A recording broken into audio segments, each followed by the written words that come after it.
Tamara Bunke, alias Tania, fue una espía y guerrillera argentina-alemana que actuó a las órdenes del Che Guevara. De ideales comunistas, trabajó como agente revolucionaria para acabar con la dictadura boliviana de René Barrientos. Ella misma escribió su biografía. Am 19. November 1937 wurde ich in Buenos Aires, Argentinien geboren.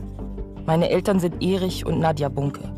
Aufgrund ihrer kommunistischen Tätigkeit mussten sie wegen der faschistischen Verfolgung aus Hitler-Deutschland emigrieren und kamen 1935 nach Buenos Aires. Obwohl ich noch jung war, hatte ich doch schon manches durch die illegale kommunistische Arbeit meiner Eltern von dem Kampf der gesamten Arbeiterklasse erfahren. 1952 gelang es meinen Eltern, von der argentinischen Polizei unsere Reisepässe zu erhalten. Wir konnten endlich nach Deutschland zurückkehren. Wir gingen nach Stalinstadt. Aide Tamara Bunke Wider nació en Argentina el 19 de noviembre de 1937. Era hija del alemán Erich Bunke y de Nadia Wider, de origen polaco, quienes habían escapado de Alemania a Argentina huyendo del régimen nazi por ser comunistas y ella además por ser judía. Su padre, Erich Bunke, se había afiliado al Partido Comunista Alemán en 1928 y huyeron con su esposa y su hijo Olaf de 6 meses a Buenos Aires, Argentina, en 1935.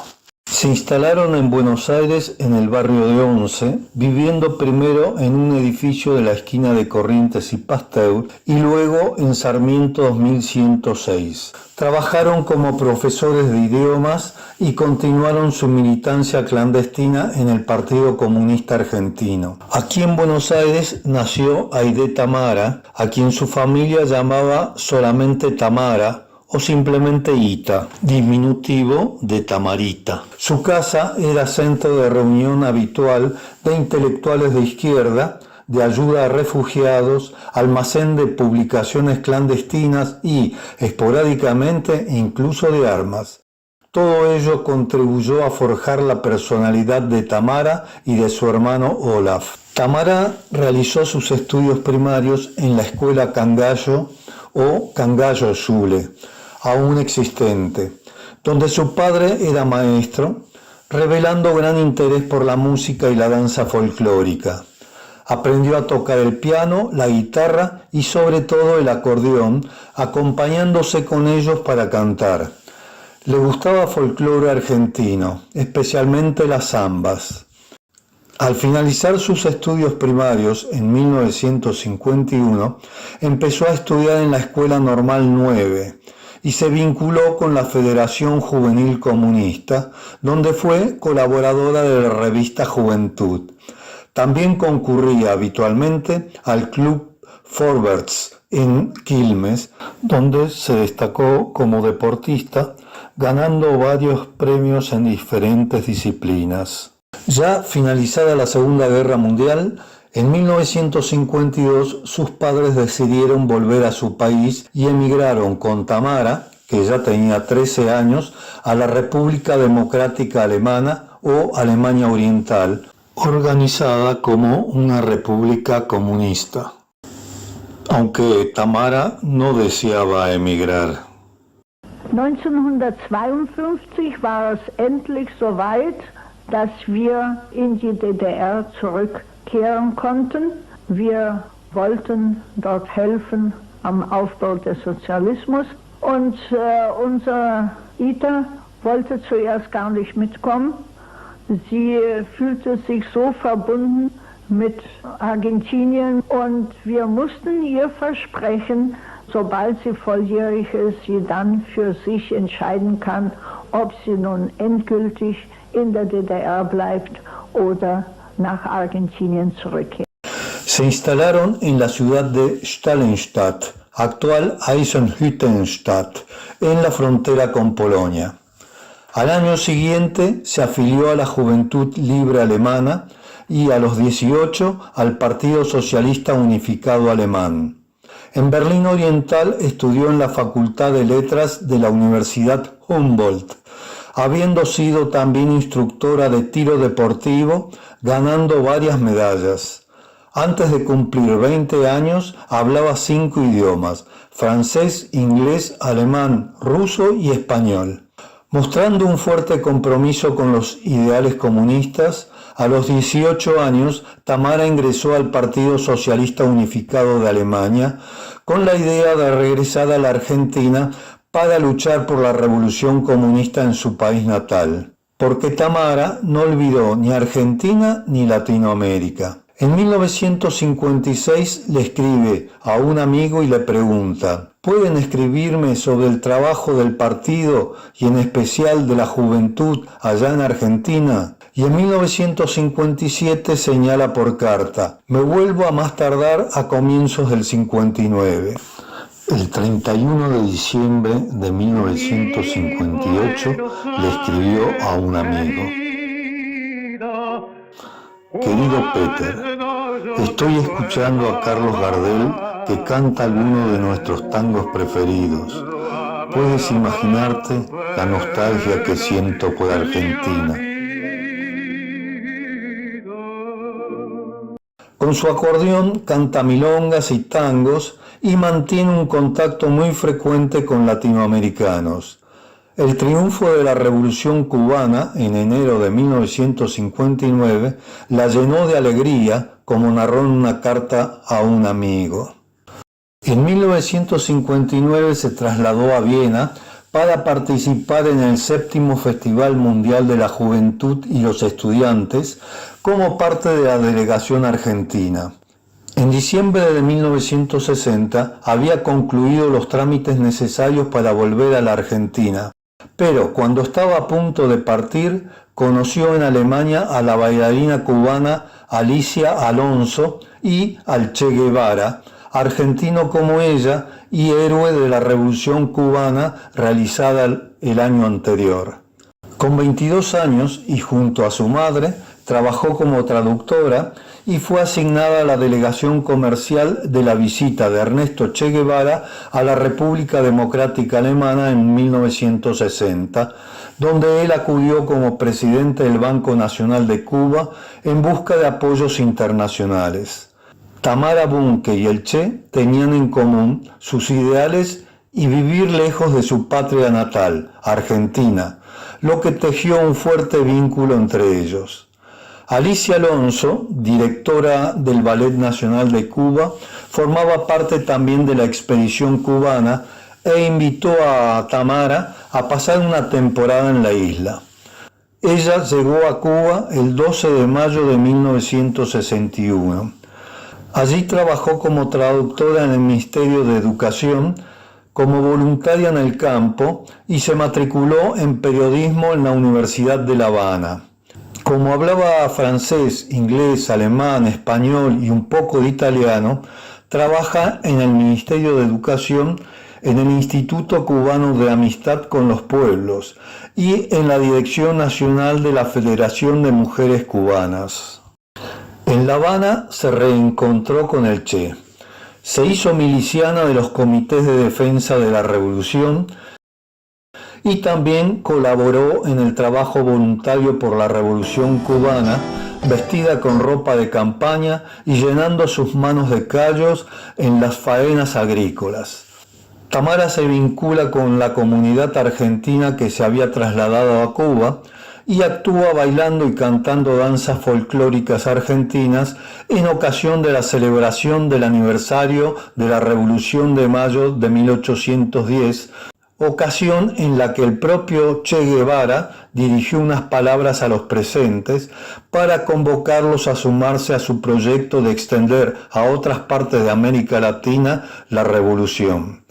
Ante la reticencia de los militantes comunistas argentinos frente a la propuesta de Guevara, Tamara tomó distancia de la comunidad argentina y se suma al proyecto de Guevara. 2 años más tarde, una noche de marzo de 1963, su vida dio un giro que selló el resto de sus días. El jefe de la inteligencia de Cuba la convocó a abandonar el trabajo público y prepararse para la vida clandestina. Entonces Tamara le escribe a sus padres y amigos y les dice que ahora tiene una tarea muy importante que realizar vinculada a la lucha armada por la liberación de los pueblos y que por un tiempo no podrá comunicarse con ellos. Entonces el Che le propuso trabajar como espía para apoyar la internacionalización del socialismo en Latinoamérica.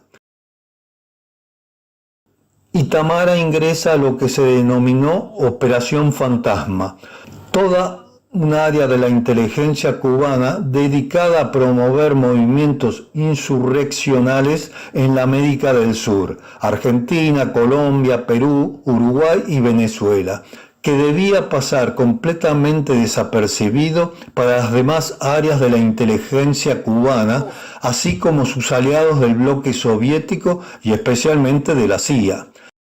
Tamara fue seleccionada por Ulises Estrada, responsable de la Operación Fantasma, luego de examinar a otras dos mujeres argentinas.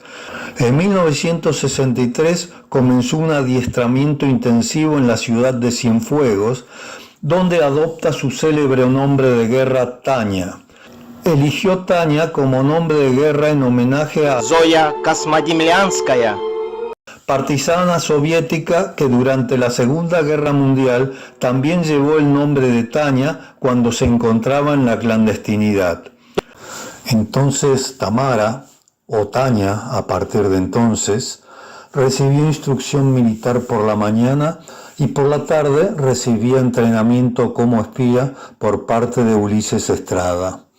De él recibía instrucción en fotografía clandestina, en cifrado de mensajes, en manejo de armas, en aparatos de radio y manejo de equipos de transmisión. El tiempo que pasa junto a Ulises Estrada le resulta muy agradable, tal vez demasiado agradable. Ella y Ulises terminaron enamorándose y mantuvieron una relación amorosa. Mucho tiempo después, Ulises Estrada confesó este hecho, publicado en el libro Tania la guerrillera y la epopeya sudamericana del Che. La proximidad de la salida clandestina de Tania hacia Bolivia me colocó en una profunda y entonces inconfesada contradicción. Por una parte, como oficial operativo, sentía una enorme e íntima satisfacción por haber cumplido mis compromisos políticos y profesionales con Tania. Por otra, mi subconsciente comenzaba a calibrar la inquietud que seguramente me provocaría su salida de Cuba. Sobre todo a esas alturas, a ambos ya nos unían vínculos emotivos muy superiores a las relaciones habituales entre un jefe y su subordinada.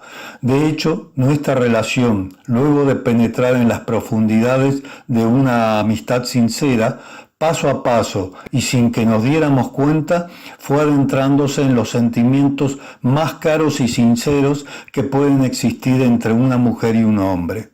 Una noche del año 1963 ocurrió lo inevitable.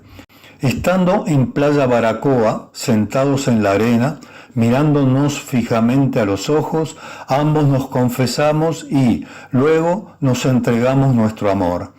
Y lo hicimos con la pasión propia de nuestra edad. Los dos sabíamos que era un amor prohibido por las normas de nuestro trabajo clandestino, pero también sentíamos que ya no nos podíamos contener. Estábamos convencidos de la pureza de nuestros sentimientos y que estos no afectarían nuestras relaciones de trabajo. Tania tomó la decisión de compartir nuestro secreto con sus padres. Le escribió una carta a su madre en la que le hablaba de nuestro amor y de nuestros sueños compartidos. Con el sobrenombre familiar de Ita, en esa misiva le había indicado a su madre: bueno, ahora otra cosa. Si no me roban a mi negrito antes que yo vuelva, entonces me voy a casar. Si habrá enseguida mulatitos, no sé. Pero sería muy posible. ¿Qué aspecto tiene? Flaco, alto, bastante negro, típicamente cubano, muy cariñoso. Al completar su formación a fines de marzo de aquel año, el Che la recibe en su oficina del Ministerio de Industria para informarle de los detalles del plan y su misión clandestina en Bolivia. Para ello debía vincularse al entorno más próximo al gobierno de René Barrientos. La compartimentación tenía que ser total. Trabajaría sola. Debía preparar la red urbana de un movimiento guerrillero en Bolivia. No podía contar más que con sus propias fuerzas. El Che le advierte que, por difícil que fuera su situación, no debía vincularse a las organizaciones políticas de izquierda para no levantar sospechas ni revelar su verdadera identidad. Pero antes debía construirse una identidad falsa. Así, el 9 de abril de 1964, utilizando un pasaporte con el nombre de Aide Bider González, partió rumbo a Europa Occidental para aprender a transformar su lenguaje y actitudes por las propias de la sociedad burguesa en la que debía desenvolverse. Entre las variadas misiones encomendadas estaban la de tomar fotos de una aldea en una región determinada, que luego pudiera mostrar como su pueblo natal, y la de un matrimonio de edad avanzada, previamente estudiado, para poder presentarlos como sus padres.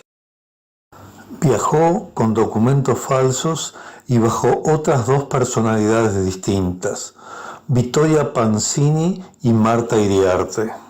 El 5 de agosto de ese año llegó a Frankfurt, en la República Federal de Alemania, y allí adoptó la personalidad de Laura Gutiérrez Bauer, de nacionalidad argentina, con la que trabajaría clandestinamente en Bolivia.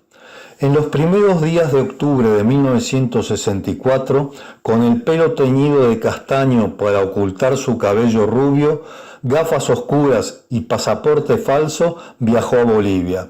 El 5 de noviembre de ese año llegó a Perú. Desde la capital peruana viajó en avión al Cusco, en tren a Puno y en una camioneta hasta Yunguyo, última población peruana en la frontera con Bolivia. De aquí pasó a territorio boliviano sin mayores dificultades. Se alojó en un hotel de la población Copacabana y al día siguiente continuó para La Paz, donde llegó con órdenes directas del Che Guevara de establecer relaciones con representantes de la clase política y del ejército, con el fin de crear condiciones favorables para la apertura de un futuro frente revolucionario. Su tapadera era la de etnóloga especializada en arqueología y antropología y folclorista, ya que sabía tocar con maestría el acordeón y la guitarra.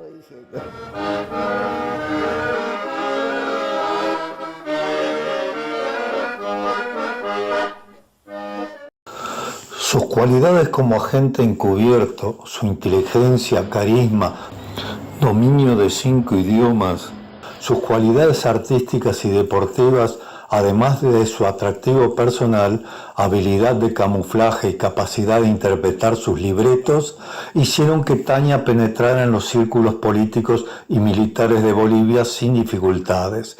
En 3 meses consiguió hacerse un hueco entre la clase política de Bolivia y, durante los próximos 2 años, desarrolló sus tareas de espionaje con gran éxito.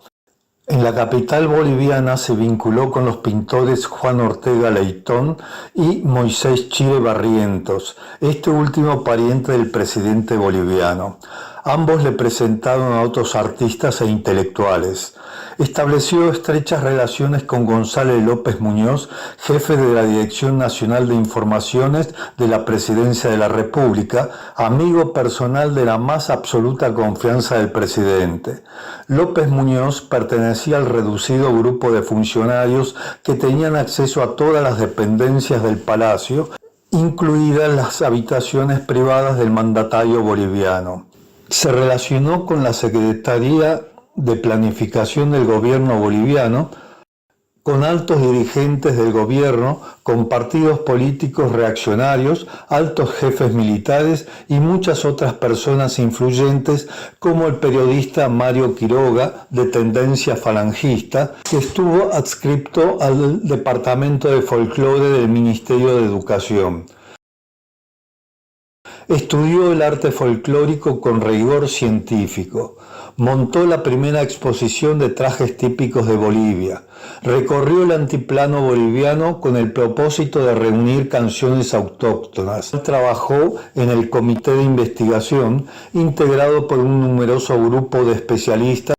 Representó al Departamento de Folclore del Ministerio de Educación de Bolivia en un festival celebrado en la ciudad de Salta, en Argentina. Para entrar en el Departamento de Folclore necesitaba una carta de recomendación de la Embajada Argentina que le proporcionó Ricardo Arce, secretario de esa misión diplomática, con quien estableció estrechas relaciones. Arce le presentó a todo el personal de esa embajada, incluso a Marcelo Barbosa, cónsul de Argentina en la ciudad de Santa Cruz. Se relacionó con los miembros del protocolo del Ministerio de Relaciones Exteriores de Bolivia, donde llegó a ser muy conocida. Al asistir a una fiesta en el exclusivo Club La Paz, acompañada de Ricardo Arce, ella la presentó a sus amigos como una persona que trabajaba en la Embajada Argentina. Este hecho le abrió muchas puertas y, sobre todo, nuevas e interesantes relaciones. Con Ricardo Arce y el mexicano Juan Manuel Ramírez concurrió a otra actividad social a orilla del lago Titicaca, donde se encontraban altos oficiales de las Fuerzas Armadas, ministros del gobierno y el general Barrientos, a quien conoció personalmente. El 20 de enero de 1965 había logrado su radicación definitiva y entabló relaciones con importantes personalidades gubernamentales. Altos jefes militares como el general Obando, diplomáticos acreditados en La Paz, artistas, investigadores, periodistas, dirigentes políticos reaccionarios y oligarcas. Tania comenzó a impartir clases particulares de alemán a los hijos de la oligarquía local, lo que le permitió visitar sus casas, relacionarse con sus familiares y obtener información útil para las guerrillas de Guevara, a las cuales apoyaría en cuanto recibiera las órdenes respectivas. Durante esos 2 años nadie sospechó de Laura González Bauer. Se casó con Mario Martínez, un estudiante de ingeniería eléctrica e hijo de un importante ingeniero de minas, consiguiendo de esta forma la ciudadanía y el pasaporte boliviano, con lo cual así consiguió mayor libertad de movimientos para sus actividades de espionaje. Pero el amor de su vida, su negrito Ulises Estrada, estaba en Cuba. Además, la larga espera a que comience la verdadera acción revolucionaria se le está haciendo larga. La vida de un espía o un agente infiltrado psicológicamente no es nada fácil. Ella se pasa casi las 24 horas del día simulando, teniendo que actuar como la persona que representa. No puede cometer ninguna equivocación. Alguna expresión o una frase de su verdadero yo puede ponerla al descubierto. Algunas de sus acciones para lograr sus fines de espionaje pueden poner en riesgo su tapadera. Ese estado de preocupación o angustia mental generado por esa situación difícil genera comúnmente un gran estrés y angustia. Pero por suerte, ella sabe superar esos momentos de ansiedad. Tiene que existir una conducta admirable en el combatiente solitario instalado en un medio hostil, obligado a llevar a toda hora una máscara, vigilante siempre de los demás y de sí mismo. Ese duro aprendizaje fue el de Tania. No solo el de las técnicas de la inteligencia, sino el saber aprisionar su verdadera personalidad, asumir otro nombre, lo que significa comportarse en toda hora de manera diferente. Eso nos demuestra el aplomo y la firmeza con que ella es capaz de actuar. En abril de 1966, Tania salió de Bolivia y sostuvo varias entrevistas clandestinas en México con Juan Carretero, su nuevo enlace. Este le comunicó que, habiendo sido evaluado su trabajo como exitoso por el gobierno cubano, se le había concedido la militancia del Partido Comunista de Cuba y que en La Paz contactaría con un compañero. Regresó a la capital boliviana. Sin embargo, pronto las continuas entradas y salidas del país para lograr sus fines comenzaron a poner en riesgo la tapadera de Tamara Bunke. Y en el mes de mayo de 1966 recibió la señal convenida. Acudió al lugar previamente acordado y estableció contacto con su enlace en La Paz. Finalmente llegó el momento de hacer los preparativos para la llegada de los guerrilleros. Su labor consistía en buscar alojamientos seguros para los combatientes que además pudieran servir de almacenes. Al iniciar la fase de preparación y organización de la lucha armada, Tania era ya un engranaje indispensable en el desarrollo del trabajo urbano de la guerrilla, aunque la idea general del Che no era de que participara en las acciones, sino que, dadas las posibilidades de conexiones en las altas esferas gubernamentales, dedicarla a la información y mantenerla como reserva, contando con alguien fiable para el ocultamiento de los guerrilleros e incluso la recepción de algún mensajero que viniese con algo extremadamente importante. El 10 de julio de 1966, Tania inició los preparativos para la llegada de los guerrilleros. Alquiló casas de seguridad que pudieran servir de almacenes y preparó recipientes para el envío de mensajes cifrados. Las tareas de Bunke consistían en ser una espía durmiente dedicada solo a reunir datos mediante la infiltración, esperando alguna orden para recién entrar en acción. Pero la falta de personal la obligó a recibir a los combatientes y llevarlos al cuartel en el poblado de Ñancahuazú. El Che, con identidad falsa, llegó a finales de 1966. Y el 23 de marzo de 1967 comenzaron las actividades de la guerrilla autodenominada Ejército de Liberación Nacional de Bolivia. A partir de ese momento, el Che adopta el nombre de guerra Ramón. Cuando el Che llegó a Bolivia, se entrevistó con Tamara y le transmitió las últimas instrucciones. En diciembre de 1966, Tania conduce al traidor Mario Monge, secretario general del Partido Comunista de Bolivia, al campamento guerrillero donde los esperaba el Che. El Che habló primero con ella y le dio orden de viajar a Salta, en Argentina, para entrevistarse con Mauricio y Jozami y citarlos en el campamento guerrillero. El Che trataba de empezar a tejer la red guerrillera en Argentina, reanudando la guerrilla de Salta. El Che le había pedido a Tamara que no regresara a Camiri porque corría el riesgo de ser localizada.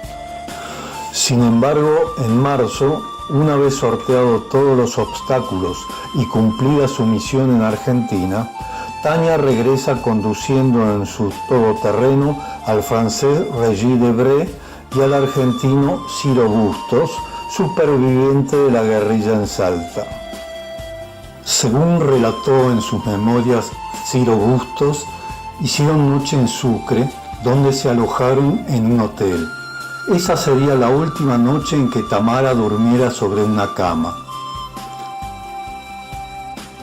Al día siguiente llegan a Camiri, donde cenan en el restaurante y residencial Marieta, el mejor local de Camiri. Esa sería también la última comida en forma que ingirió Tamara. Para hacer a la mañana siguiente a pie el tramo hasta la casa de Calamina en Ñancahuazú. Sin saberlo, este tercer viaje a la base guerrillera sería también el último.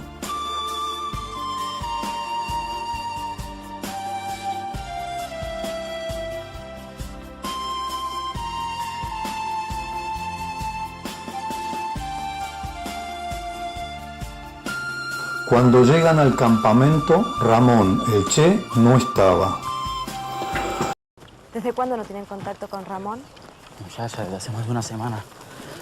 Perdimos el contacto con el grupo entero. Moisés, hola. ¿Y a quiénes has traído? Contactos de Argentina y Francia. El chino es de Perú. ¿Vas a regresar a Camiri? Necesito primero hablar con Ramón. Monge y el partido están interfiriendo en todo.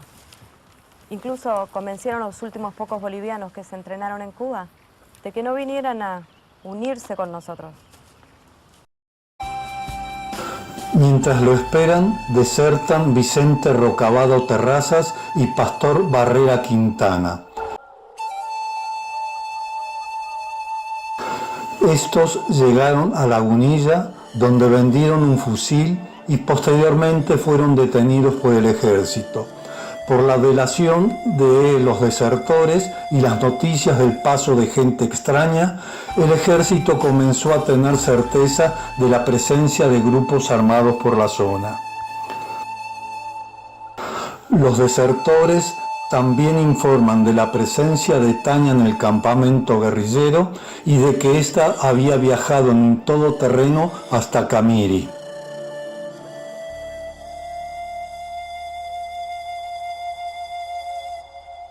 Allí el vehículo fue localizado con su documentación. Esta fue examinada y entonces descubren que Laura Gutiérrez Bauer es en realidad Tania, una guerrillera.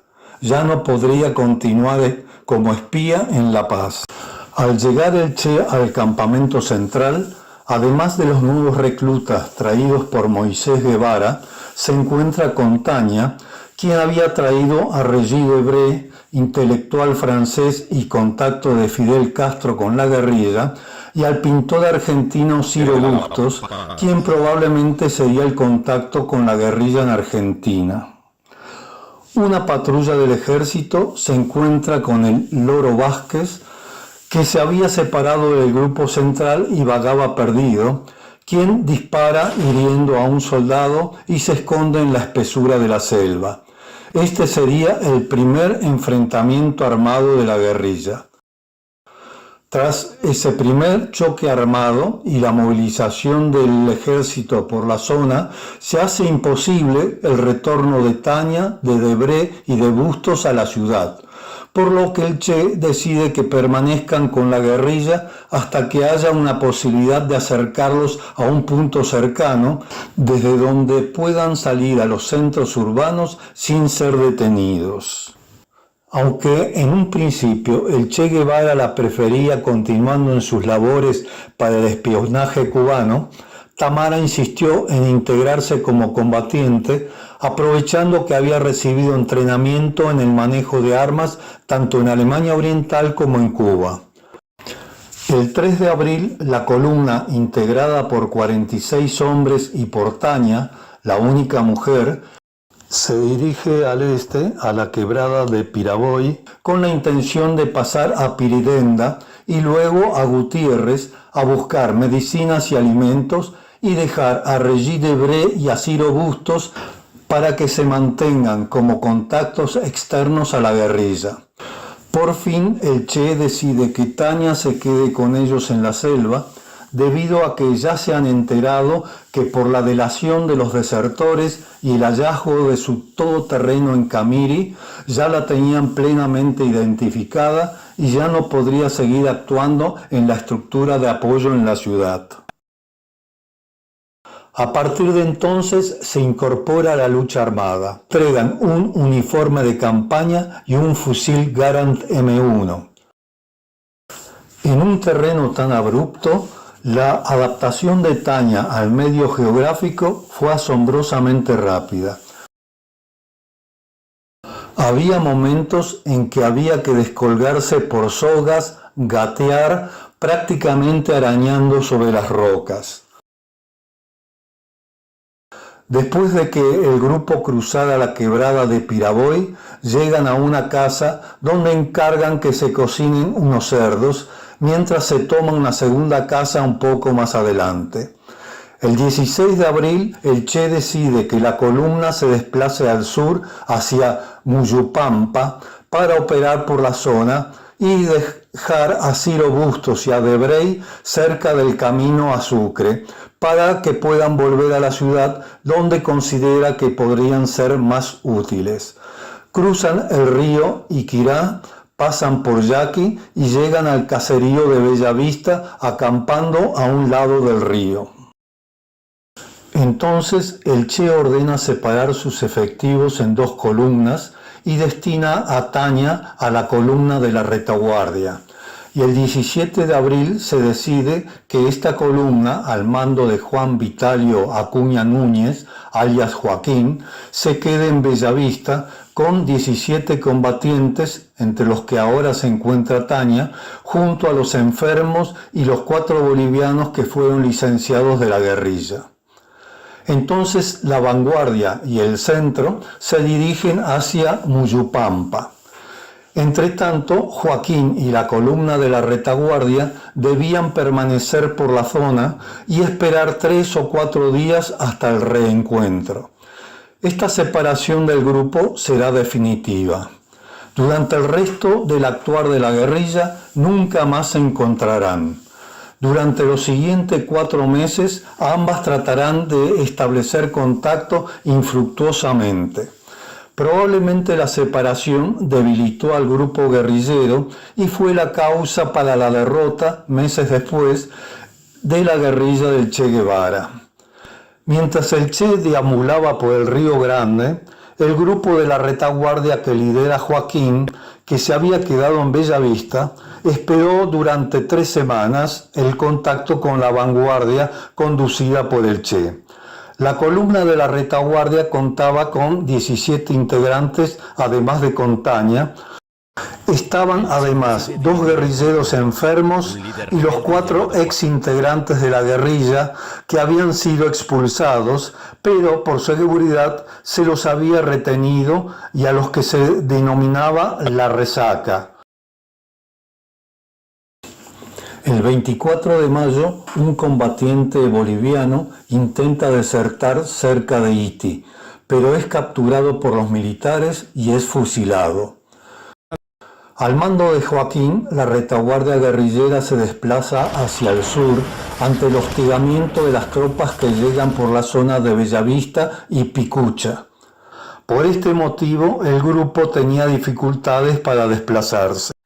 Una semana después, otros 2 combatientes, uno cubano y otro boliviano, que fueron enviados a explorar cerca de Picucha, fueron emboscados por campesinos armados bajo el mando del subteniente Néstor Ruiz y al no rendirse son muertos en combate.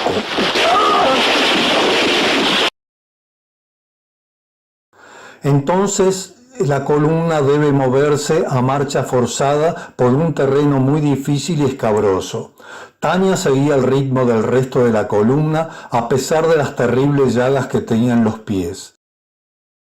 Las comunicaciones entre ambas columnas eran pésimas y Joaquín sigue sin poder contactarse con el Che y durante semanas trata de localizarle infructuosamente por la espesura. El grupo de la retaguardia en el que está Tamara, debilitado por las últimas bajas, sigue deambulando por la quebrada de Itirá, evitando entrar en contacto con los campesinos por miedo a ser delatados. El 8 de julio, el grupo de Joaquín, integrado por Tania, choca con una patrulla militar y después de un intercambio de disparos con el ejército, son obligados a replegarse hacia el norte. Al día siguiente, el 9 de julio, una fracción del ejército ataca a la columna guerrillera abatiendo a otro de sus componentes. Joaquín ordena el repliegue hacia el poblado de La Tapera. El ejército los persigue hasta allí durante 10 kilómetros, provocando el desbande del grupo, confusión que es aprovechada por 2 guerrilleros de origen boliviano para desertar, pero resultan capturados por los soldados. Las declaraciones de estos permiten al ejército conocer el estado del grupo de Joaquín. El 9 de agosto, el ejército ubica al grupo de Joaquín en las cercanías de la serranía de Iñao, al este de Taperillas, produciéndose el combate en esas alturas, cayendo otro de los guerrilleros.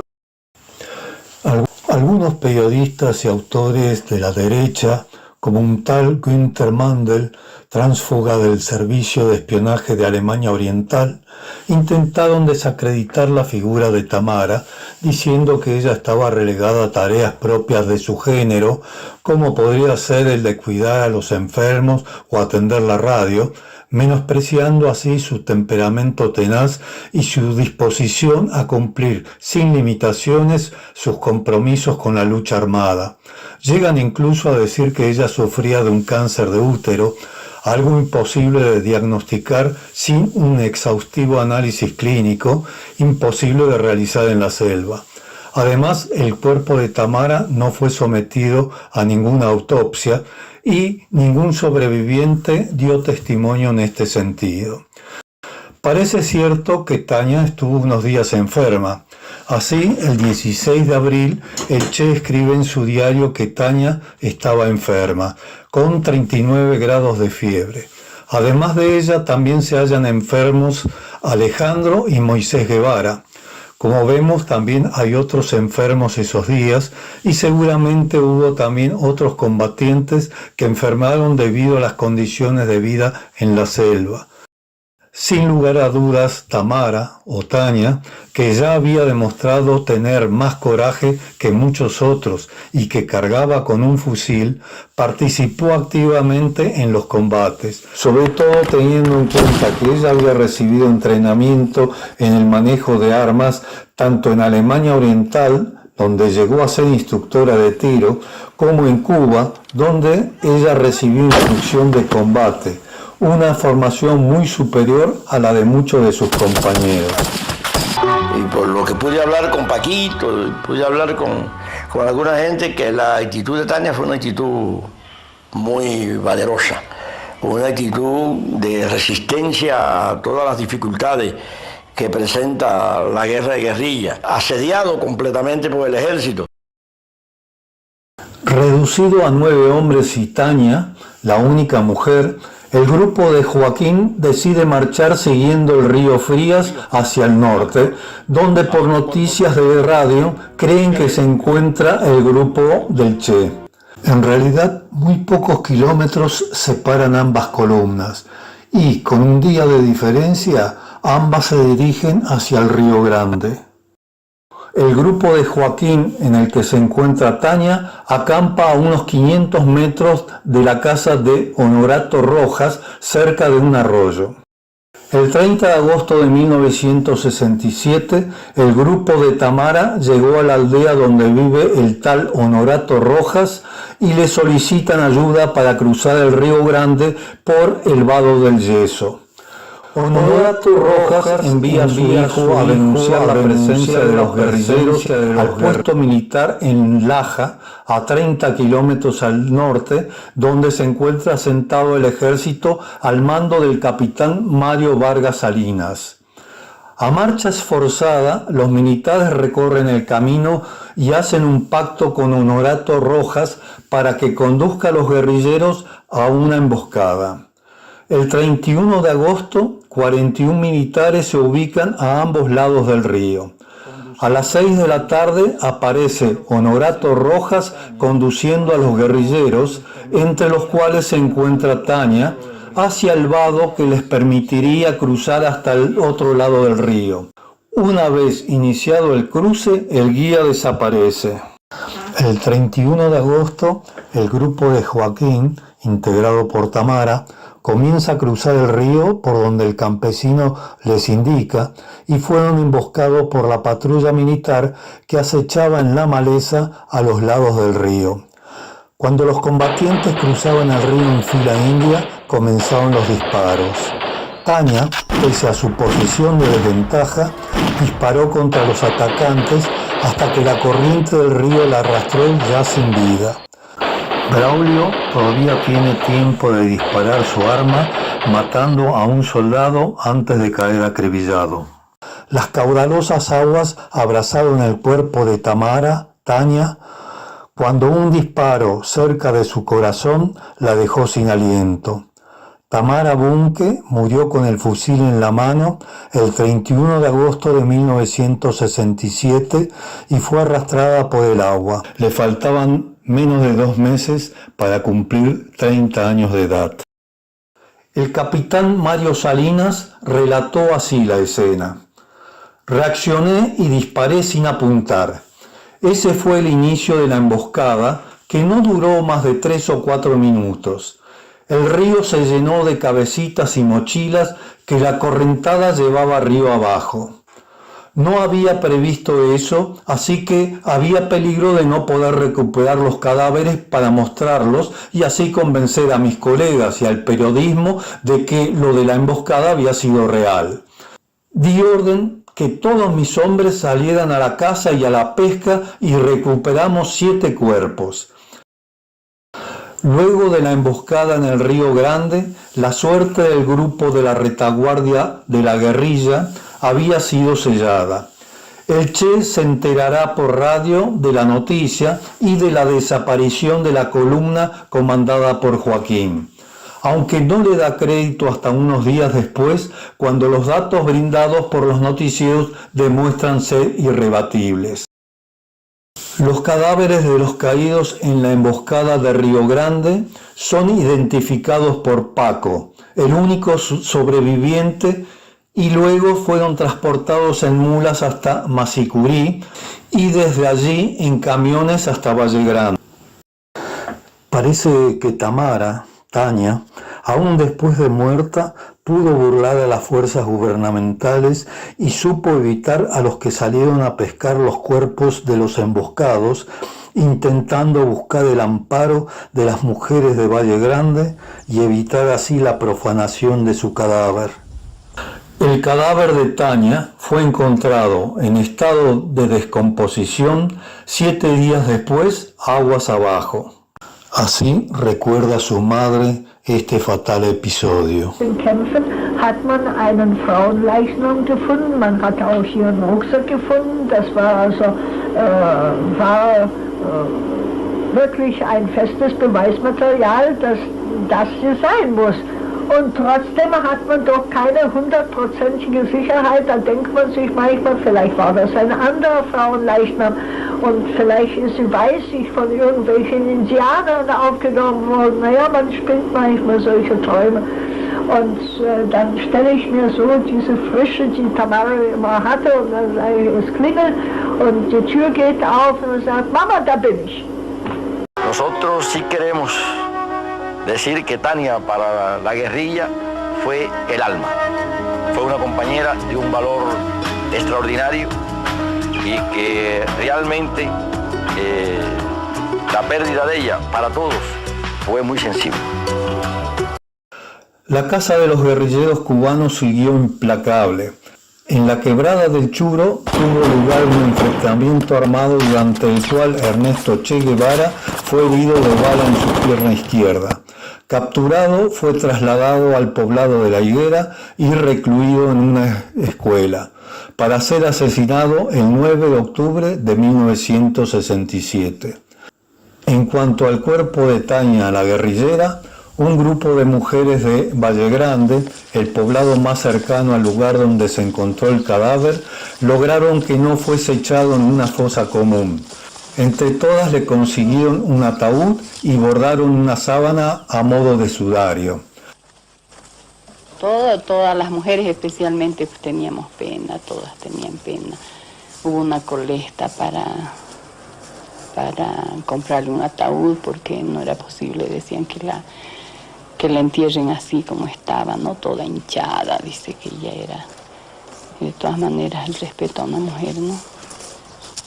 La polémica que se produce en el ejército con qué hacer con el cuerpo de Tania, que había sido muerta en esa emboscada, si se le daba sepultura cristiana o no se le daba sepultura cristiana. Esa era la polémica.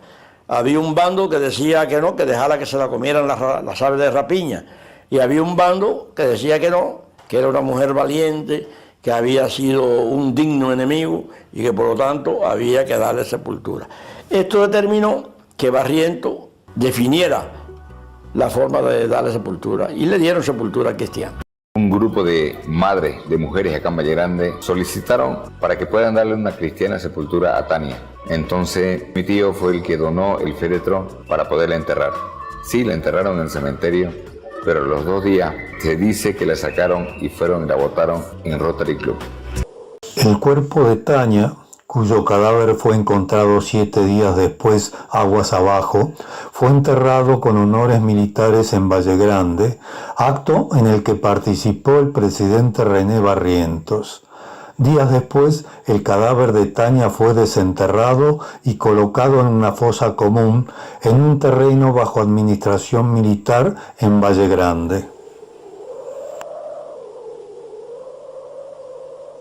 El lugar en que fue enterrada se mantuvo en secreto, ya que el gobierno boliviano quería evitar que se convirtiera en sitio de peregrinación de las organizaciones de izquierda. Pese a ello, la imagen de Tamara Bunke se hizo famosa en todo el mundo como la única mujer de la guerrilla del Che. Tanya, don't ever shed a tear. All your life worth living is worth fighting for. Tanya, don't ever shed a tear. All a life worth living is worth dying for.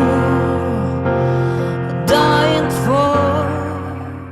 En 1996, un grupo de forenses cubanos recuperó sus restos y los de los otros combatientes para llevarlos a Cuba, donde reposan en el mausoleo de Santa Clara junto a los del comandante Ernesto Che Guevara y otros 28 compañeros que murieron durante el intento de impulsar el levantamiento armado en Bolivia. A pesar de los años, lugareños del Valle Grande guardan una imagen mítica de la única mujer de la guerrilla del Che. Entre mitos y realidad, Tania es una leyenda viva. Dicen que la guerrillera sale del río cuando hay niebla con una gran cesta de flores y fruta. Su paso por la vida fue fugaz pero intensa. Tan intensa que después de 50 años, el tibio río que meció su cuerpo sin aliento aún grita su nombre en medio de la selva. Tania la guerrillera. Un poema escrito en su libreta de notas dice: dejar un recuerdo con que he de irme, cual flores que perecen. Nada será mi nombre alguna vez, nada dejaré en pos de mí en la tierra, al menos flores, al menos cantos. ¿Cómo ha de obrar mi corazón? ¿Acaso en vano venimos a vivir, a brotar sobre la tierra? Das ist das Tagebuch, das Tamara einmal anfing zu schreiben. Das war ein dickes Tagebuch für Pionierleiter. Und auf der ersten Seite hatte sie geschrieben die Worte von Nikolai Ostrowski: Das Wertvollste, was der Mensch besitzt, ist das Leben.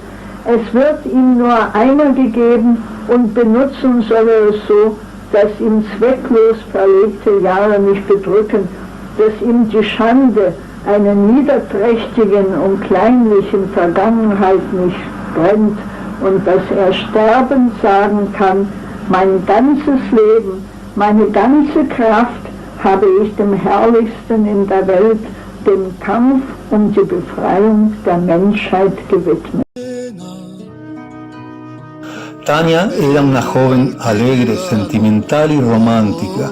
Soñó, amó y tenía hermosas ilusiones para un futuro.